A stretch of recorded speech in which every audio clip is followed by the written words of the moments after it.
More than 20 people have already been confirmed dead after Hurricane Helene made landfall, leaving a trail of destruction across multiple states. CNN's Michael Yoshida joins us from Florida coast, where Michael, rescue and recovery efforts continue. Hey, good to be talking with you again, Cynthia. We're here in Steinhatchee, Florida, where you mentioned those rescue and recovery efforts were going on. We are starting to see some of the cleanup starting.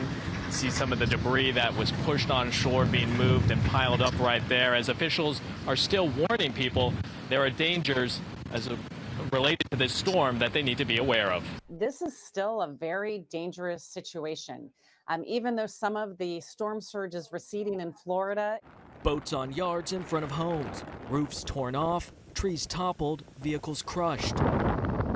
Many Floridians are assessing Helene's punishing overnight blow while the threat moved north. There's still so much that's happening across many states.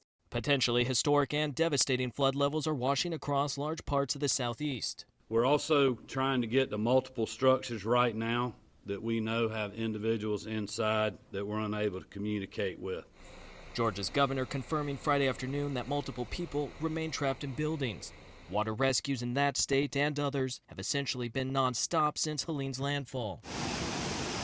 In North Carolina, forecasters predict Helene's impact to be one of the most significant weather events to happen in the modern era for the region. At least 2 storm-related fatalities have happened there. Around mountainous Asheville, already saturated from pre-Helene rains, there are other threats. I am worried about potential building falling and collapses and landslides. The river just keeps coming up. I don't know when it's supposed to crest today, but it's... Trees are down on roads everywhere. Don't get out if you don't have to. Good advice echoed by just about every emergency management official. You need to exercise extreme caution.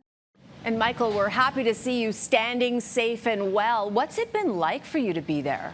Yeah, so when we were talking with you guys the last few days, we were doing our reports. If you can look out by the marina where some of the wood is sticking up, that's where we were throughout most of yesterday into the early evening hours. Then we saw those conditions really change. We had to go to high ground, and seeing those winds start to impact this area, ripping metal roofs off, very intense. And then we saw the storm surge eventually make its way in. And to put that into perspective for you, to be here now, where I am in this roadway was underwater. We saw the water basically up to where you see the roofs of that white building there. So just pretty shocking to see the strength of this storm. And now obviously we have so much cleanup, so many members of this community impacted and dealing with the aftermath.